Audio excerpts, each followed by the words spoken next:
अस्सलाम वालेकुम viewers, welcome back to my YouTube channel. उम्मीद करता हूँ सब खैरियत से होंगे।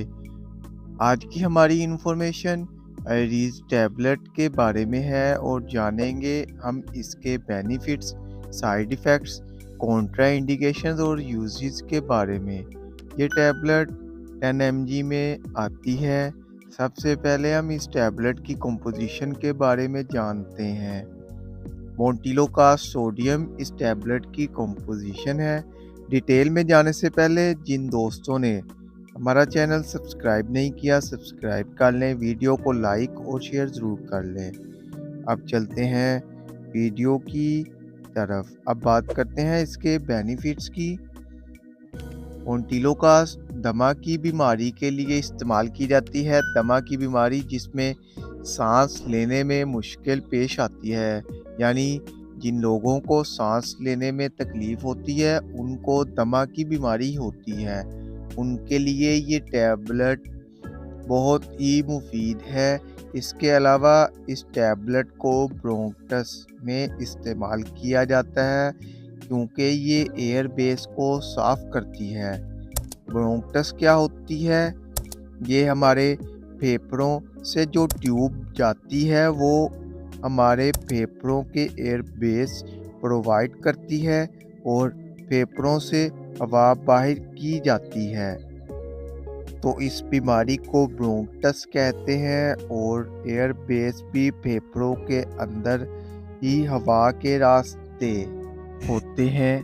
तो एयर बेस के लिए आयरीज टैबलेट बहुत ही मुफीद है, जो कि एयर बेस को साफ़ सुथरा करती है। इसके अलावा सख्त खांसी में गले में खारिश महसूस होती है और इस खांसी के लिए भी आयरीज टैबलेट बहुत ही मुफीद है। इसके अलावा ये टैबलेट अक्सर चलते फिरते वक्त और सांस की तकलीफ़ पैदा हो जाती है।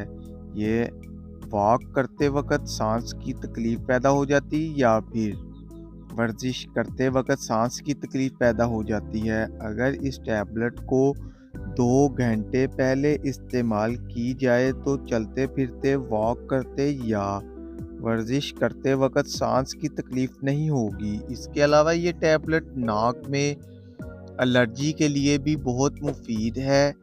वो लोग भी इस टैबलेट का इस्तेमाल कर सकते हैं जिनके नाक में एलर्जी होती हो। ये थे इस टैबलेट के बेनिफिट्स। अब बात करते हैं इस टैबलेट के साइड इफ़ेक्ट्स के बारे में।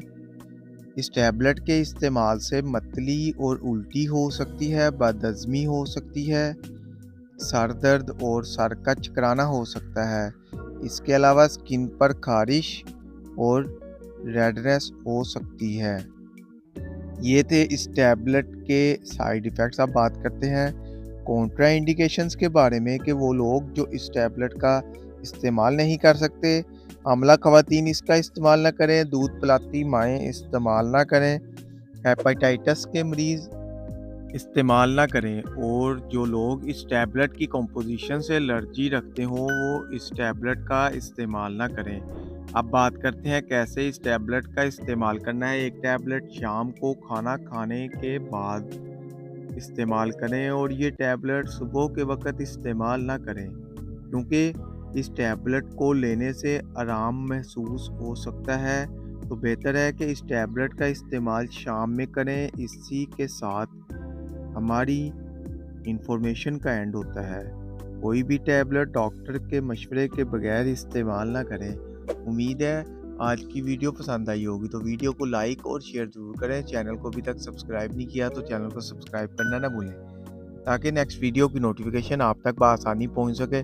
शुक्रिया। अल्लाह हाफिज़।